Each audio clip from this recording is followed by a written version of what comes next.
जय हिंद दोस्तों, मेरा नाम है नीरज और आप देख रहे हैं द मनी पॉडकास्ट।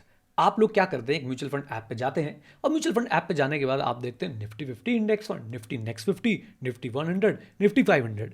कंफ्यूज होते हैं और उसके बाद कहते हैं अरे सब में ही एसआईपी शुरू कर दो। अगर आप एक इंडेक्स फंड में इन्वेस्ट कर रहे हैं और आपको लगता है कि आप बिल्कुल सही कर रहे हैं, आप कोई गलती नहीं कर रहे हैं, तो इस वीडियो को जरूर देखिएगा और साथ में, जैसा मैं हमेशा बोलता हूं, अपना एक्सपीरियंस कमेंट्स में जरूर शेयर करिएगा इंडेक्स फंड में इन्वेस्ट करने का। मैं भी अपना एक्सपीरियंस जो है आपके साथ शेयर करूंगा। इस वीडियो को एक एजुकेशनल वीडियो बनाएंगे, एक कम्युनिटी बेस्ड वीडियो बनाएंगे और इससे हम लोग सबको कुछ ना कुछ सिखाएंगे। इवन मैं भी आपके कमेंट से जो है बहुत कुछ सीखता हूं। तो वीडियो को लाइक कर दीजिए, लाइक टारगेट रखते हैं 500 प्लस लाइक्स का। मुझे पूरा विश्वास है आप लोग जो है लाइक टारगेट अचीव करा देंगे और इस वीडियो को जहां तक पहुंचना है वहां तक पहुंचा देंगे। तो चलिए जल्दी से शुरू करते हैं इंडेक्स फंड के बारे में, वो बातें जो आपको कोई नहीं बताता। इंडेक्स फंड में कैसे आप लोग जो है इन्वेस्ट करना शुरू कर सकते हैं और क्या मिस्टेक जो है आप लोग इंडेक्स फंड में इन्वेस्ट करते हुए कर रहे हैं, वो सारी चीजें हम लोग डिस्कस करने वाले हैं।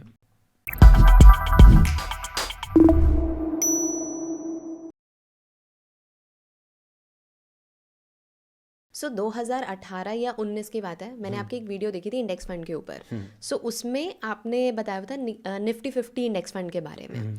सो उस टाइम तक तो मेरे को वही पता चला कि एक ही इंडेक्स फंड है, निफ्टी 50 उसे बोला जाता है और बस दैट्स इट, उसमें इन्वेस्ट कर सकते हैं। बट अगर अब म्यूचुअल फंड आप कोई भी हम खोलें, कोई भी प्लेटफॉर्म पे जाएं, तो इतनी सारी चीज़ें आपको देखने को मिलती है। Nifty 50, Nifty next 50, Nifty 100, Nifty 500, और एक इन्वेस्टर के लिए आई थिंक बहुत कंफ्यूजिंग है। पहले तो मैं ये चाहूँगी कि इन सब चीज़ों को आप एड्रेस कर दो कि ये है क्या एक्चुअली।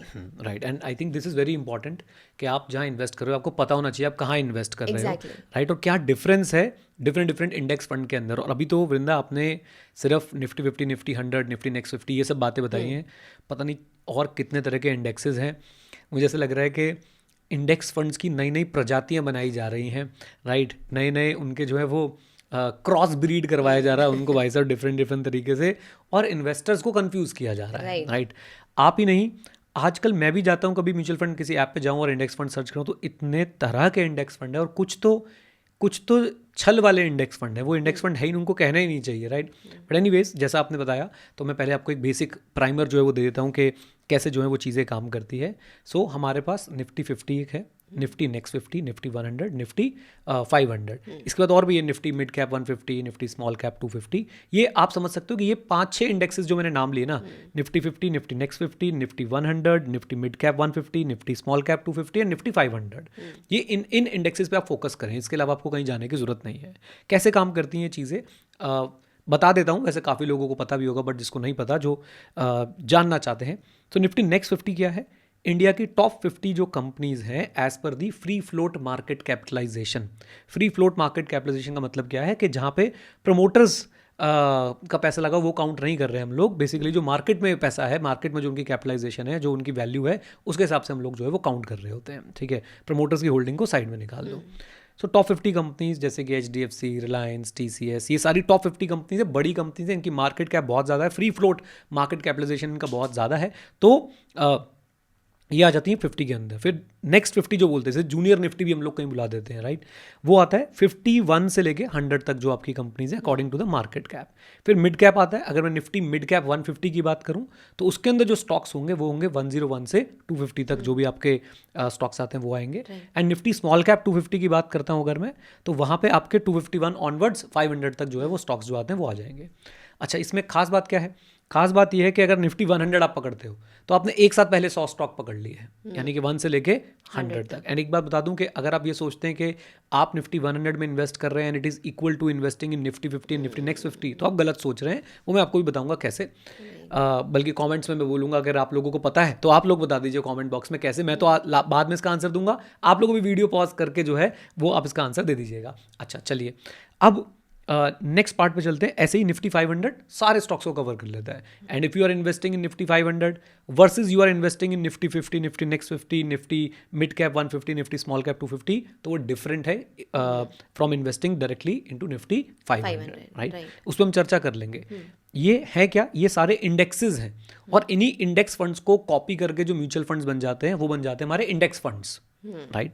एंड मेरा शुरू से ये मानना है कि कोई भी बिगनर, कोई भी स्टार्टर, कोई भी ऐसा व्यक्ति जो अभी स्टॉक मार्केट का फ्लेवर लेना चाहता है, जो म्यूचुअल फंड्स का फ्लेवर लेना चाहता है, index funds are the best starting point for a beginner investor, right, for जो बंदा भी इन्वेस्ट करना शुरू करना चाहता है, सीखना चाहता है, आई थिंक उसके लिए बहुत बहुत बहुत जो है वो बढ़िया जगह है। इवन अगर आप मेरी बात करें तो मेरा भी म्यूचुअल फंड में जो मेजर इन्वेस्टमेंट होना शुरू हुआ था वो निफ्टी 50 इंडेक्स फंड से जो है वो इन्वेस्ट होना शुरू हुआ था, और आज मेरे पास एक बहुत सब्सटैंशियल अमाउंट जो है वो इन्वेस्टेड है निफ्टी 50 इंडेक्स फंड के अंदर, and by God's grace good returns जो मुझे मिले हैं वो अच्छे रिटर्न्स जो मुझे उसमें से मिले भी हुए हैं। म्यूचुअल फंड इन्वेस्टर है तो वीडियो शुरू करने से पहले आप लोगों को मैं दे रहा हूं एक पावर टिप जिससे आप अपने म्यूचुअल फंड पोर्टफोलियो को अच्छे से मैनेज कर सकते हैं। Power up money app download कर लीजिए और वहां पे जाके आपको आपका पूरा पोर्टफोलियो दिखेगा, और यही नहीं, आपको आपके पोर्टफोलियो की परफॉर्मेंस दिखेगी कि कितने फंड्स आपके पोर्टफोलियो में इन फॉर्म है, यानी कि जो बहुत बढ़िया परफॉर्म कर रहे हैं, कितने फंड्स जो है वो ऑन ट्रैक है जो ठीक परफॉर्म कर रहे हैं, कितने फंड्स जो है वो ऑफ ट्रैक है जिसमें आपको फर्दर इन्वेस्ट नहीं करना चाहिए, एंड इवन आपको आउट ऑफ फॉर्म फंड्स भी दिख जाएंगे जहां से आपको एग्जिट ले लेना चाहिए। तो अभी डाउनलोड कीजिए पावर अप मनी ऐप और देखिए कौन से म्यूचुअल फंड्स आपके पोर्टफोलियो में परफॉर्म कर रहे हैं और कौन से जो है परफॉर्म नहीं कर रहे हैं। सो एक कंप्लीट बिगनर को आप क्या सजेस्ट करोगे, कहां से शुरुआत करनी चाहिए? निफ्टी 50 में इन्वेस्ट करना स्टार्ट करें, निफ्टी नेक्स्ट 50, या दोनों करें, या निफ्टी 500 ही ले लिया जाए, क्या करना चाहिए? अच्छा, एक बात मैं आपको और बता दूं कि निफ्टी 50 को बहुत गंदा इंडेक्स बोलते हैं कई लोग, राइट, बट बिलीव मी ये सब अपनी सामान बेचने का एक स्ट्रैटेजी होती है, राइट, कि आपने अपने सामान को कैसे पिच करना है। खैर मैं उसके अंदर बाद में जाऊंगा, बट अभी के लिए मैं ये आपसे बोलना चाहता हूँ कि अगर आप एक बिगनर हैं, आप बिल्कुल स्टार्ट कर रहे हैं, आपका आज डे 1 है, आई विल सजेस्ट कि अगर आप इंडेक्स फंड से शुरुआत कर रहे हैं तो निफ्टी 50 आपके लिए स्टार्टिंग पॉइंट के लिए से अच्छा रहेगा, राइट। क्यों अच्छा रहेगा? निफ्टी 50 में टॉप 50 कंपनीज हैं, टॉप 50 कंपनीज हैं एकदम प्योर लार्ज कैप कंपनीज हैं। वैसे टोटल लार्ज कैप जो है 1 to 100 तक होती है, राइट, तो वो प्योर लार्ज कैप कंपनीज हैं। अब लार्ज कैप कंपनीज होने के कारण क्या होता है कि उनके अंदर वोलेटिलिटी कम होती है, मतलब उसमें आपको अप्स एंड डाउन्स देखने को कम मिलेंगे। एंड रिटर्न की बात करें ना अरविंदा, तो रिटर्न कम नहीं है। अगर आप निफ्टी 50 का लॉन्ग टर्म रिटर्न देखेंगे आपको 12, 12.5, 13% जो है वो दिख जाएगा। ऑब्वियसली अभी मार्केट जो है अपने पीक से बहुत ज़्यादा नीचे गिरी हुई है, आप आज चेक करने लग जाओ पिछले 2 साल के रिटर्न तो आपको शायद नेगेटिव में या बहुत नॉमिनल से रिटर्न, बहुत कम रिटर्न जो दिखने वाला है। लॉन्ग टर्म जो मैं बोलता हूँ 15 साल का, 20 साल का अगर रिटर्न चेक करेंगे तो आपको आराम से आपको जो है वो 12% के आसपास मिल जाएगा। एंड 12% का रिटर्न बहुत अच्छा रिटर्न होता है, कंसिडरिंग दैट इंडिया में अगर 6-7% के आसपास इन्फ्लेशन और आप 12% से रिटर्न कमा रहे हैं, तो आप लोग जो है वो अपने मेजर फाइनेंशियल गोल्स के अंदर निफ्टी 50 को इन्वॉल्व जो है वो कर सकते हैं। आपके लिए बहुत अच्छी फाउंडेशन बन जाएगी अगर आप निफ्टी 50 से इन्वेस्ट करना शुरू करते हैं। और एक बात और, क्योंकि आपने बिगनर की बात करी, तो बात ऐसी है कि बिगनर वोलेटिलिटी से डरता है, राइट, उससे वो भी स्टॉक मार्केट में आया है। अगर उससे आते ही आपने ऐसे फंड्स पकड़ा दिए जो फंड भाई एक ही दिन में 5% भी नीचे गिर जाता है, जो फंड 20, 30, 40, 50% तक नीचे आ सकता है जब मार्केट का डाउनफॉल आए, या फिर बहुत जल्दी ऊपर भी जा सकता है, तो फिर उसके मन में गलत छवि बन सकती है स्टॉक मार्केट की और इंडेक्स फंड्स की, और उससे उसका बहुत ज़्यादा जो है वो नुकसान हो सकता है। तो मैं ये बोलूँगा कि एक बिगनर, बिल्कुल एकदम बिगनर, वो निफ्टी 50 से शुरू करे। ऑब्वियसली मैं ये एज्यूम कर रहा हूँ वो आगे अपनी इनकम बढ़ाएगा, आगे अपनी SIPs बढ़ाएगा, तो फिर वो नेक्स्ट लेवल पे जा सकता है। एक मैं आपको और इंटरेस्टिंग चीज़ बताता हूँ, अगर आप बिगनर हैं तो निफ्टी 50 को छोड़ के आप निफ्टी 100 से भी शुरू कर सकते हैं, राइट। लेकिन फिर बोल रहा हूँ निफ्टी 100 में इन्वेस्ट करना और निफ्टी 50 और निफ्टी नेक्स्ट 50 में इन्वेस्ट करना 2 अलग अलग बातें हैं। स्टॉक सेम रहने वाले हैं आपके, बट फिर भी 2 अलग अलग बातें, वो मैं समझाऊंगा कैसे। बट बिगनर के लिए मुझे लगता है निफ्टी 50 या निफ्टी 100 सही रहेगा। निफ्टी 500 की तरफ अभी ना जाएं, निफ्टी मिड कैप 150 से तो बिल्कुल दूर रहें, निफ्टी स्मॉल कैप 250 से बिल्कुल दूर रहें, सिर्फ निफ्टी नेक्स्ट 50 से भी बिल्कुल दूर रहें। मेरे 2 इंडेक्स फंड जिन्हें बोलूँगा मेरे 2 अनमोल रतन, जो एक बिगनर के लिए फ्रेंडली होंगे, वो है निफ्टी 50 या निफ्टी 100। एंड सच बताऊँ तो निफ्टी 100 इज़ नथिंग, बस निफ्टी 50 का समझ लो बिल्कुल एकदम 9 महीने छोटा भाई है वो, बस 9 महीने का गैप रखा गया उनके अंदर, इतना छोटा भाई हो उसके पीछे के लॉजिक्स ये हैं कि जब आप निफ्टी 100 में इन्वेस्ट करते हैं या निफ्टी 50 में इन्वेस्ट करते हैं, आपका मेजॉरिटी पैसा अभी भी टॉप 50 कंपनीज के अंदर ही जाने वाला है, राइट। तो इसलिए निफ्टी 50 और निफ्टी 100 एक अच्छा स्टार्टिंग पॉइंट हो सकता है बिगनर के लिए। And as and when you will grow as a investor, आपको मार्केट की वोलेटिलिटी की आदत पड़ जाएगी, आपको बेसिक मार्केट की अंडरस्टैंडिंग होनी शुरू हो जाएगी, देन यू कैन डिसाइड कि अब मुझे निफ्टी नेक्स्ट 50 में जाना है, निफ्टी मिड कैप 150 भी चाहिए मुझे, निफ्टी स्मॉल कैप 250 भी चाहिए, और साथ साथ में आपको अपना बिहेवियर भी पता चलेगा कि आप पैनिक कर जाते हो या पैनिक बिल्कुल नहीं करते हो, राइट। तो वो सब चीज़ें कंसिडर करते हुए फिर आप लोग एडवांस ऑप्शन के लिए जा सकते सो अभी आपने बोला कि निफ्टी 50 या निफ्टी 100 में एक बिगनर स्टार्ट कर सकता है अपनी investing journey, but why not Nifty next 50? तो आप ऐसा समझो कि मेरा ऑब्जेक्टिव क्या था। मेरा ऑब्जेक्टिव ये है कि भाई एक बिगनर इन्वेस्टर जो है वो स्टार्टिंग में डर ना जाए। मैं एक बार चेक कर लूँ रिकॉर्डिंग, हाँ रिकॉर्डिंग हो रही है। सो मेरा एक ऑब्जेक्टिव है कि भाई एक बिगनर इन्वेस्टर जो है वो स्टार्टिंग में ही डर ना जाए, राइट। वो वोलेटिलिटी देख के भाग ना जाए, वो वोलेटिलिटी देख के परेशान ना हो जाए, वो स्टॉक मार्केट को जुआ ना समझने लग जाए। इसलिए मैंने ये बोला था कि आपको जो है वो निफ्टी 50 या निफ्टी 100 से शुरुआत कर देनी चाहिए। मैं आपको एक चीज़ ये भी समझाने की कोशिश करता हूँ। आप ना अगर थोड़ा सा भी समझते हैं इस बात को, तो निफ्टी नेक्स्ट 50 के जो स्टॉक्स हैं वो ज़्यादा वोलेटाइल है। आप ये समझ सकते हो कि उनका जो बिहेवियर है वो लार्ज कैप की तरह ना होकर मिड कैप की तरह है। और ध्यान से समझिएगा, जब आप निफ्टी 100 इंडेक्स फंड में इन्वेस्ट करते हैं, आपको पूरे इंडेक्स फंड का बिहेवियर एक लार्ज कैप इंडेक्स फंड की तरह लगेगा। जब आप निफ्टी 50 करते हैं, ऑब्वियसली आपको प्योर लार्ज कैप ही बिहेवियर लगने वाला है उसका। यानी बिहेवियर से मेरा मतलब है जो वोलेटिलिटी आएगी, जो रिटर्न्स आएंगे। लेकिन जब आप निफ्टी नेक्स्ट 50 पकड़ते हैं ना, यानी आपने पहले 50 शेयर्स को छोड़ दिया, आप 51 से लेके 100 तक वाले शेयर्स में जो है इन्वेस्ट कर रहे हो, और वहाँ पे जो बिहेवियर है ना वो कैसा हो जाता है, वो हो जाता है काइंड ऑफ मिड कैप। तो ये मैं बोल सकता हूँ कि लार्ज कैप की खाल में छुपा हुआ एक मिड कैप की तरह बिहेव करने वाला इंडेक्स फंड आपके लिए बन जाता है। और जब वो वोलेटिलिटी दिखती है, जो प्राइस ड्रॉप्स दिखते हैं, जब वो प्राइस इंक्रीज दिखता है, तो आप लोगों को जो है वो परेशानी बहुत ज़्यादा हो सकती है। और इसलिए एक बिगनर के लिए अगेन निफ्टी 50 और निफ्टी 100 टू स्टार्ट विद सही रहेगा। ग्रेजुअली ही can start investing in Nifty next 50 and again अपने risk appetite, time horizon, goals, planning को ध्यान में रखते हुए आप लोग चाहें तो मिड कैप 150 और स्मॉल कैप 250 की तरफ भी जा सकते हैं। एंड यस, अगर आप निफ्टी 500 की भी बात करें तो निफ्टी 500 भी आपको पूरी स्टॉक मार्केट का एक तरह से एक्सपोजर दे देता है। उसमें लार्ज कैप भी है, मिड कैप भी है, स्मॉल कैप भी है। एंड आई बिलीव कि अगर एक बिगनर है और वो निफ्टी 50 और निफ्टी 100 से थोड़ा ऊपर निकलना चाहता है, तो वो फिर भी एक बार को निफ्टी 500 को पकड़ सकता है। लेकिन आप अकेले शुरुआत करोगे निफ्टी नेक्स्ट 50 से, उसमें और ज़्यादा वोलेटिलिटी दिखेगी। देखिए मैं कहना क्या चाह रहा हूँ, बहुत सिंपल से समझिए। निफ्टी 50, निफ्टी 100, निफ्टी 500, इन तीनों ही इंडेक्स में आपका काफ़ी सारा पैसा लार्ज कैप स्टॉक्स में लगेगा, जो फाउंडेशनली स्ट्रॉन्ग है, जिसमें वोलेटिलिटी कम है, राइट, जो आपको ज़्यादा प्रिडिक्टेबल लगेंगे in comparison to Nifty next 50, Nifty mid cap 150, Nifty small cap 250। तो ये बात आपने ध्यान में रखनी है कि इनिशियली आपको ऐसे इंडेक्सेस में जाना है जहां वोलेटिलिटी कम हो, रिटर्न्स थोड़े कंपैरेटिवली ज़्यादा प्रिडिक्टेबल हो। राइट। सो अभी आपने एक चीज़ बोली कि निफ्टी नेक्स्ट 50 जो है वो काफ़ी ज़्यादा वॉलेटाइल है, राइट। तो उसके रिटर्न्स कैसे हैं फिर? तो जनरल रूल है, इसकी एक्सेप्शंस भी हैं। जनरली स्पीकिंग स्टॉक मार्केट में अगर आप ज़्यादा वोलेटिलिटी वाले एरिया में जा रहे हैं तो उसके रिटर्न्स आपको ज़्यादा मिलेंगे। आपको मार्केट जो है वो गिफ्ट देती है कि आपने ज़्यादा वोलेटिलिटी झेली है तो आपको ज़्यादा रिटर्न्स भी दे रहे हैं। बट अगेन एक्सेप्शन इसकी है, राइट। कई बार ज़्यादा वोलेटिलिटी से आप डूब भी सकते हैं और कम वोलेटिलिटी के साथ बने हुए आप आगे चल भी सकते हैं। बट जनरली आप ऐसा अभी के लिए समझ सकते हो। मैं आपको ये बात प्रूव करके दिखाता हूँ। मैं काम करता हूँ, आपको फैक्ट शीट पे ले चलता हूँ, निफ्टी 50 की फैक्ट शीट और निफ्टी नेक्स्ट 50 की फैक्ट शीट पे, राइट। तो निफ्टी 50 की हम यहाँ पे बात कर रहे हैं, 30 मार्च 2026 का ये डेटा है, राइट। अब अगर आप यहाँ पे देखें तो रिटर्न्स देखें ज़रा, प्राइस रिटर्न अगर आप देखेंगे तो लगभग 10.75 के आसपास है, राइट, जिसे हम PRI बोलते हैं। Let me just mark it up. ये 10.75 आपको यहाँ पे दिख रहा है, this is price return, okay. अगर आप लोग, मैं थोड़ा सा कलर चेंज करता हूँ ताकि हम अच्छे से इसको हाईलाइट कर पाएँ, ठीक है, हाँ जी। अगर आप लोग देखें इसका TRI, आपको TRI देखना है, वो 12.25% रिटर्न 12.25 के आसपास है, जो मैंने आपको बताया भी था।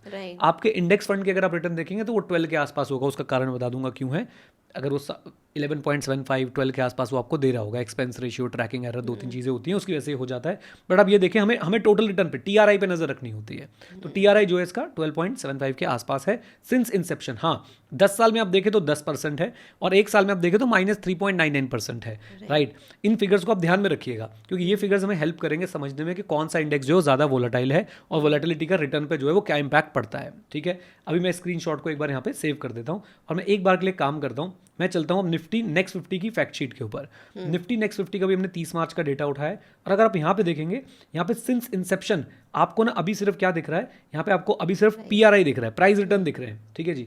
प्राइस रिटर्न आपको यहाँ पे दिखाए जा रहे हैं लगभग 14.95% के आसपास, इन कंपैरिजन टू वहाँ पे आपको प्राइस रिटर्न 10% के आसपास दिख रहा था सिंस इंसेप्शन। तो ये आपको लगभग 4-5% जो ज़्यादा मिल रहे हैं। ऑब्वियसली जब आपका प्राइस रिटर्न ज़्यादा है तो आपका जो है वो TRI भी जो है वो ज़्यादा होने वाला है। एक चीज़ वृंदा मैं यहाँ पे आपको और दिखाता हूँ, मैंने दोनों स्क्रीन जो है साथ में रख ली है।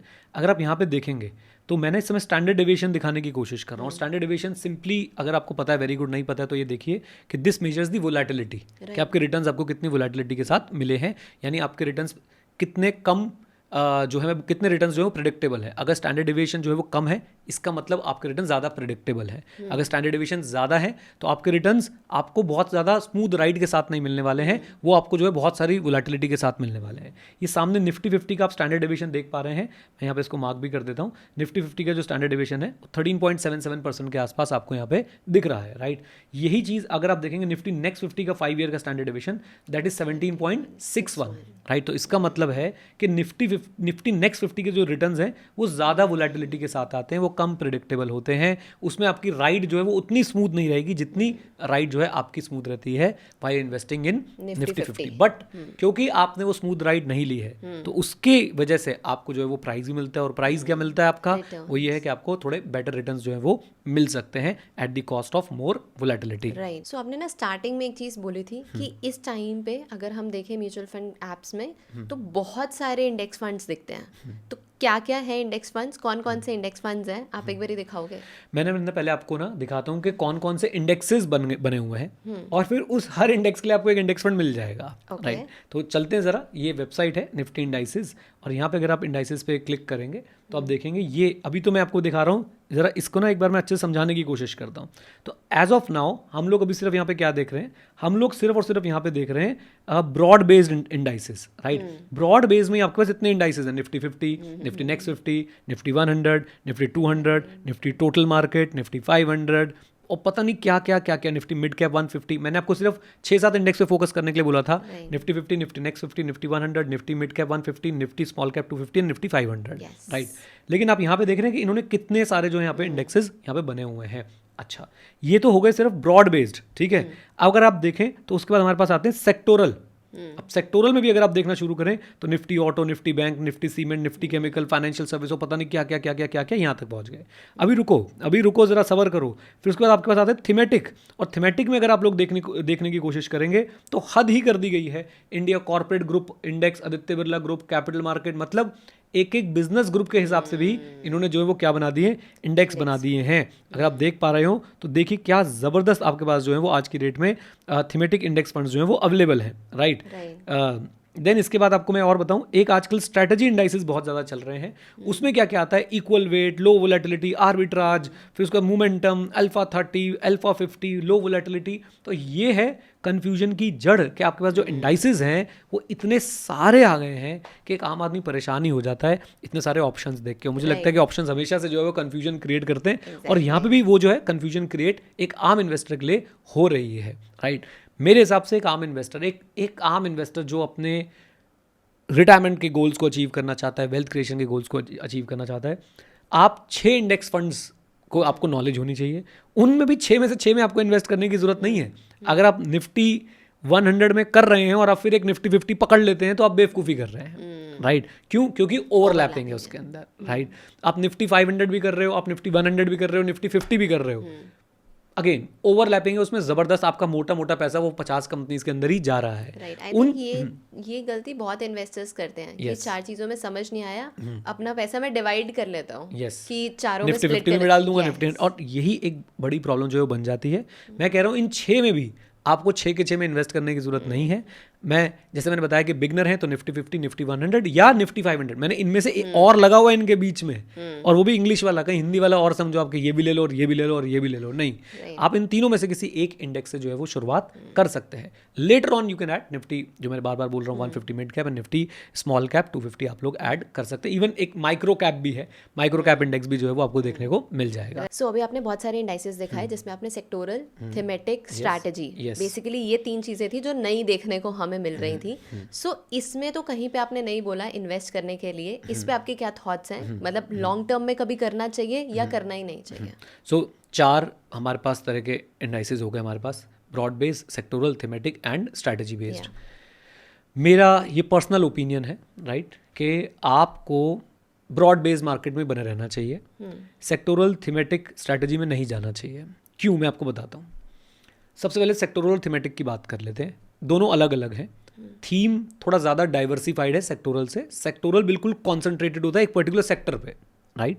थीम में क्या होता है, थीम में एक हाउसिंग थीम अगर आपने पकड़ी, अब उस हाउसिंग थीम में हो सकता है बैंक के स्टॉक्स भी आ जाए, राइट, बैंक का सेक्टर भी आ जाए, लेकिन सेक्टर अगर आपने बैंकिंग सेक्टर पकड़ लिया तो उसमें फिर निफ्टी बैंकिंग के ही वो स्टॉक्स जो है वो आ सकते हैं। ये बेसिक डिफरेंस मैंने बताने की कोशिश करी। Now why a retail investor should stay away from sectoral as well as thematic. भाई रिटेल इन्वेस्टर के मैं लेटेस्ट एग्जांपल देता हूँ, गोल्ड सिल्वर। कब गया रिटेल इन्वेस्टर उसके अंदर? आप बोल सकते हो मैं पहले से इन्वेस्ट कर रहा था, मैं कह रहा हूँ कि आप ज़्यादातर जनता को देखो कब गई वो उसके अंदर, जब पीक पे, राइट। मेरे डॉटर्स को सिखाने के लिए कुछ डिफरेंट चीज़ें मैं बता नहीं रहा क्या, क्योंकि वो डायरेक्टली पता चल जाएगा क्या है। तो टीचर्स, डिफरेंट टीचर्स हैं डिफरेंट एक्टिविटीज़ के लिए स्कूल्स में इधर उधर। तो ऐसी एक टीचर से मेरी बात चल रही थी, तो कह रहे थे मैंने पहले क्रिप्टो में इन्वेस्ट किया, वहाँ लॉस हो गया, फिर मेरे को लगा गोल्ड बहुत अच्छा है, अब मैंने गोल्ड में इन्वेस्ट करना शुरू किया। और मैं अंदर से ये सोच रहा था कि कैसे एक आम आदमी से बात करके आपको थीम समझ आ जाती है कि आजकल क्या वायरल चल रहा है और लोग कहाँ पे जो है वो इन्वेस्टमेंट की तरफ दौड़ रहे हैं, कहाँ पे फोमो सबसे ज़्यादा मचा हुआ है, राइट। तो गोल्ड और सिल्वर लेटेस्ट एग्जांपल है कि कैसे आप लोग जो है कहीं भी जब इन्वेस्ट करने जाता है रिटेल इन्वेस्टर, वो बेचारा पीक पे ही पहुंचता है और जैसे ही वो इन्वेस्ट करना शुरू करता है सब कुछ गिरना शुरू हो जाता है, राइट। ऐसे ही सेक्टर और थीमेटिक काम करता है। एक रिटेल इन्वेस्टर बेचारा वहाँ पीक पे ही पहुंचता है और जब वो इन्वेस्ट करता है देयर आर हाई चांसेस कि भाई वहाँ से आपको जो है वो गिरना शुरू आप हो जाएंगे। एक बात मैं आपको और बता दूँ, सेक्टोरल और थीमेटिक फंड्स ना बर्स्ट्स में भागते हैं, मतलब एक बार भागेंगे बहुत तेज, शायद साल में 40-50% रिटर्न निकाल देंगे, फिर उसके बाद अगले 2-3 साल शांत रहेंगे। ऑन एन एवरेज आपका रिटर्न बराबर आ जाता है, एग्जैक्टली, राइट। या अगले साल नेगेटिव हो जाएंगे, बहुत नेगेटिव हो जाएंगे और आपको बहुत सालों तक उसमें रुकना पड़ जाएगा। तो इस बात को अपने दिमाग में तन मन धन से समझ लीजिए कि सेक्टोरल और थीमेटिक से दूर रहना है। क्यों रहना है उसका मैं लॉजिक बता रहा हूँ, क्योंकि लोग उसको पीक में फंस जाते हैं उसमें जाके, और पीक में जब फंसते हैं तो वहाँ से नेगेटिविटी बहुत ज़्यादा आती है या प्लेट्यू हो जाता है, वो बिल्कुल फ्लैट जो है आपको रिटर्न देना शुरू कर देता है और वो रिटेल इन्वेस्टर से बर्दाश्त नहीं होता है, राइट। अगेन एक बात और है कि लोग सेक्टोरल और थीमेटिक फंड में क्यों जाते हैं। म्यूचुअल फंड डिस्ट्रीब्यूटर्स, हर म्यूचुअल फंड डिस्ट्रीब्यूटर गलत नहीं है, मैं पहले ही बोल रहा हूँ, लेकिन कुछ लोग सिर्फ अपने पैसों के लिए, क्योंकि वहाँ पे कमीशन ज़्यादा होती है, वहाँ पे जाके फंसा देते हैं। हर म्यूचुअल फंड डिस्ट्रीब्यूटर गलत नहीं होता है, राइट। मैं बात क्लियरली बोल रहा हूँ। और ये हर फ्रेटर्निटी में, हर डॉक्टर अच्छा नहीं होता, हर डॉक्टर बुरा नहीं होता, हर सीए अच्छा नहीं होता, हर सीए बुरा नहीं होता, हर म्यूचुअल फंड डिस्ट्रीब्यूटर अच्छा नहीं होता, हर म्यूचुअल फंड डिस्ट्रीब्यूटर बुरा नहीं होता, और हर बंदा यूट्यूब पे जो वीडियो डाल रहा है म्यूचुअल फंड से रिलेटेड अच्छा नहीं होता और बुरा नहीं होता, राइट। तो ये आपने समझना है कि कई बार आपको इन फंड्स के अंदर फंसाया जाता है because of the high commissions, right. तो ये 2-3 कारण है जिसकी वजह से मैं चाहूँगा कि आप इनसे दूर रहें। और तीसरा कारण, एक बात बताऊँ, 2 कारण मैंने आपको बताया कि पीक पे फंस जाता है, राइट, नेगेटिविटी आ जाती है, वोलेटिलिटी बहुत ज़्यादा है, कमीशन ज़्यादा है, और तीसरा कारण ये है कि आपको समझ नहीं है। आप ये मान लो ना, अगर आपको कोई चीज़ नहीं समझ आती, या तो आप उसको बहुत मेहनत करके समझो, एंड बिलीव मी, जिसने सेक्टोरल और थीमेटिक फंड्स को समझ लिया तो उसमें जाएगा ही नहीं, राइट। आपको नए नए वर्ड दिए जाते हैं, टैक्टिकल पोर्टफोलियो, सैटेलाइट पोर्टफोलियो, फलाना पोर्टफोलियो, अरे नहीं चाहिए भाई, हमें नहीं चाहिए, बिलीव मी। मैं आपको कैसे समझाऊँ, इस पर हम एक अलग से एपिसोड करेंगे। मैं एक बुक पढ़ रहा हूँ अभी, जस्ट कीप बाइंग। 99% लोगों को इतना दिमाग लगाने की जरूरत ही नहीं है कि मैं कहाँ इन्वेस्ट करूँ। उनको इस समय ये दिमाग लगाना है कि मैं पैसे कैसे कमाऊँ और ज़्यादा से ज़्यादा सेव कैसे करूँ, राइट। तो आप अपनी ये इंडेक्स पे छोड़ दीजिए और फोकस कीजिए कि भैया पैसे कैसे कमाऊँ और ज़्यादा से ज़्यादा मैं सेव कैसे करूँ और इन्वेस्ट कैसे करूँ। So coming back to the point कि सेक्टोरल थीमेटिक से आपको दूर रहना है, मैंने रीजन क्लियर कर दिए किस लिए। Now coming to the strategy वाले, इनके साथ भी यही है। आपने मोमेंटम फंड का नाम सुना, आपने मोमेंटम इंडेक्स में पैसे लगा दिए। मोमेंटम का मतलब क्या, भाव भगवान छे। गोल्ड में क्या हुआ, मोमेंटम पे तो पैसे लगाए आपने, राइट। या तो आप लॉन्ग टर्म इन्वेस्टर हो, आपने अपना एक फाइनेंशियल प्लान बना के, गोल बना के, उसके अंदर बता रखा था कि मैं 10% गोल्ड में इन्वेस्ट करूंगा, आई एम विद यू, वो भी SIP मोड से आप इन्वेस्ट कर रहे थे, लेकिन आपने अभी जाके अचानक से ओहो गोल्ड का प्राइस बहुत ज़्यादा हो गया, मैं भी डाल देता हूँ। तो it shows your characteristic, it shows your behaviour, right. और वहाँ पे मोमेंटम था गोल्ड के अंदर, आपने पैसे डाले, अब क्या हुआ उसका, वो आपको क्रैश है। वो कई लोगों ने शायद विड्रॉ कर लिया होगा, कई लोग इंतजार कर रहे हैं।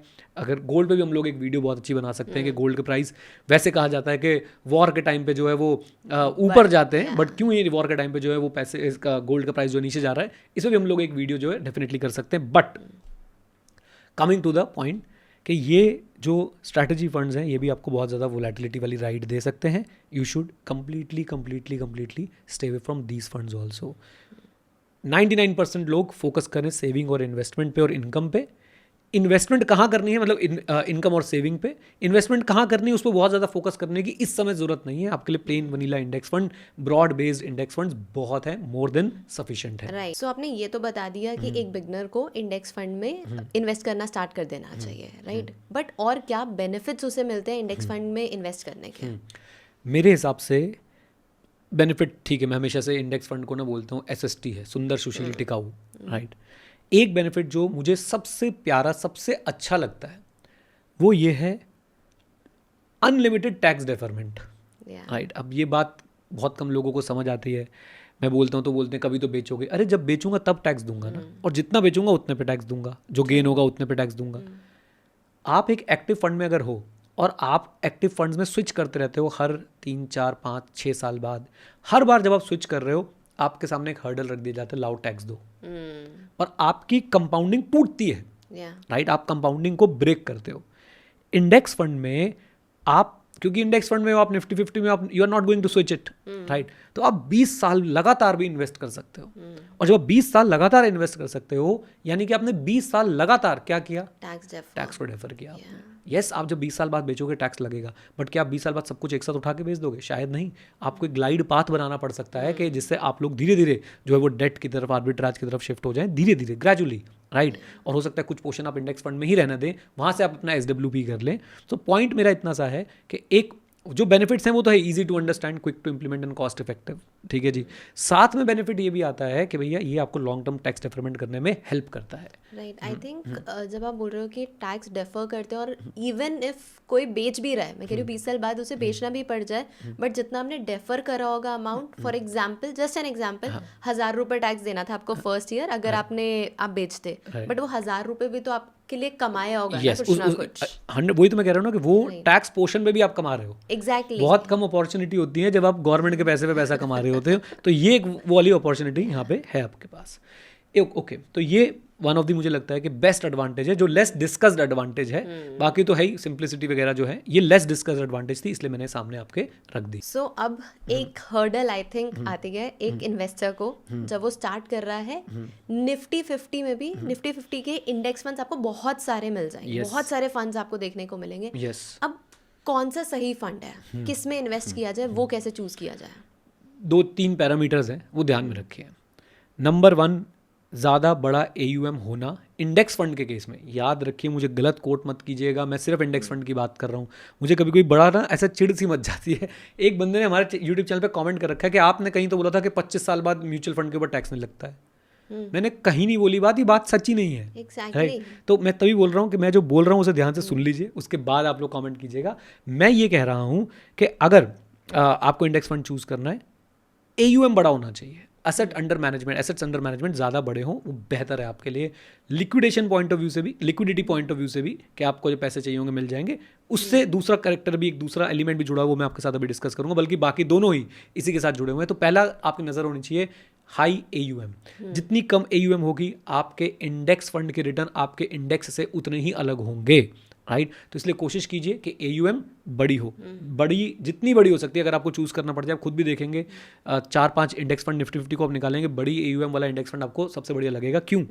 बड़ी AUM होने की वजह से उसका जो है वो एक्सपेंस रेशियो कम होगा, यानी कि आप जो खर्चा देने वाले हो म्यूचुअल फंड कंपनी को मैनेज करने के लिए वो कम होगा. और साथ साथ में ट्रैकिंग एरर, बहुत सिंपल सी बात समझ लीजिए कि आपके इंडेक्स अगर 12% रिटर्न दे रहा है, तो आपका इंडेक्स फंड 11.9% रिटर्न दे रहा है. बहुत सिंपलिसिटी के साथ समझा रहा हूँ, ये गलत है जो मैं बता रहा हूँ, बट एक आम आदमी को समझाने के लिए ये सिंपल तरीका है.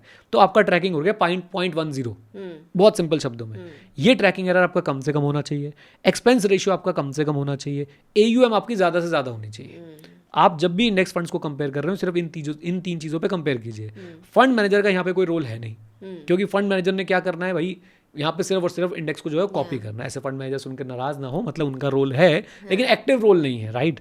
सो उनको रीबैलेंसिंग टाइम पे करनी है ताकि जो है वो ट्रैकिंग एरर कम से कम हो सके. तो ये 3 पैरामीटर देखिए और आपको बेस्ट इंडेक्स फंड जो है वो मिल सकते हैं. आप किसी भी ब्रॉड बेस्ड मार्केट अगर जा रहे हैं, निफ्टी 50 आप चूज़ कर रहे हैं, आप 4-5 इंडेक्स फंड की ये 3 चीज़ें कंपेयर कर लो, आपका बेस्ट इंडेक्स फंड आपके लिए निकल के आ जाएगा। स्टार्टिंग में, बिल्कुल स्टार्टिंग में आपने एक चीज़ बोली थी कि अगर एक investor Nifty 50 and Nifty next 50 में इन्वेस्ट करता है, that investor is different from the investor who is investing in Nifty 100। ऐसा क्यों? बहुत सिंपल है। हमने स्टार्टिंग में बात करी थी कि निफ्टी 100 क्या है, 100 स्टॉक्स का एक बास्केट है। निफ्टी 50 क्या है, 50 स्टॉक का एक बास्केट है। और निफ्टी नेक्स्ट 50 भी 50 स्टॉक का एक बास्केट है। जब आप निफ्टी 100 में इन्वेस्ट करते हो, मान लो 100 रुपये, तो आपके 100 रुपये में से लेट अस से फॉर एग्जांपल निफ्टी 100 में 10% वेटेज रिलायंस की है, 12% वेटेज HDFC की है, तो आपके 10 रुपये चले गए रिलायंस में, 12 रुपये चले गए HDFC में, राइट। बट जब आप तोड़ देते हो, यानी कि आप मान लो 100 में से 50 रुपये निफ्टी 50 में डाल रहे हो, 50 रुपये निफ्टी नेक्स्ट 50 में, तो आपका 50 रुपये का 10% यानी 5 रुपये गए रिलायंस में, और 50 रुपये का 12% यानी कि लगभग 6 रुपये गए आपके HDFC में। वहाँ पे फर्क देख रहे हो कि वहाँ पे आपके 10 और 12 जा रहे थे, यहाँ पे आपके 5 और 6 जा रहे हैं। तो आपका जो लार्ज कैप स्टॉक है, जो मेन बड़े लार्ज कैप स्टॉक्स हैं, जो जाइंट्स हैं, उनमें आपका जो अमाउंट इन्वेस्टेड है वो कम हो जाएगा अगर आप निफ्टी 50 और निफ्टी नेक्स्ट 50 को ब्रेक करके इन्वेस्ट करते हैं, राइट। बट याद रखिए, निफ्टी 100 के रिटर्न्स कंपैरेटिवली ज़्यादा स्मूथ होंगे, वहाँ पे स्टैंडर्ड डेविएशन कम होगा, राइट। प्रिडिक्टेबल रिटर्न्स ज़्यादा होंगे। जब आप निफ्टी 50 और निफ्टी नेक्स्ट 50 को आर्टिफिशियली बंडल कर रहे हैं, यानी कि आपने 50 रुपये यहाँ लगाए, 50 रुपये यहाँ लगाए, तो आपको जो निफ्टी नेक्स्ट 50 की राइड है वो उतनी स्मूथ नहीं मिलेगी, राइट। मैं आपको एक बात बोल सकता हूँ कि अगर हम लॉन्ग टर्म बेसिस पे इन दोनों के रिटर्न्स को कंपेयर करें, तो निफ्टी 50 और निफ्टी नेक्स्ट 50 में अलग अलग इन्वेस्ट करके ज़्यादा रिटर्न्स बनेंगे in comparison to investing in Nifty 100, right. तो ये एक डिफरेंस है। एंड एक बात मैं और बोलना चाहता हूँ, अगर इस वीडियो से रिलेटेड आपका कोई भी सवाल है या सुझाव है, तो आप लोग कमेंट बॉक्स में हमारे से जो है वो डेफिनेटली पूछ सकते हैं, है ना। एंड यहीं पे आई थिंक हम वीडियो का अंत भी कर देते हैं। काफ़ी सारे डिस्कशन हमने कर लिए हैं। So guys, thank you very much, stay connected, stay जय हिंद। और हाँ मित्रों, सीखते रहें, क्योंकि सीखना शुरू तो जीतना शुरू। Bye bye and take care, God bless you all.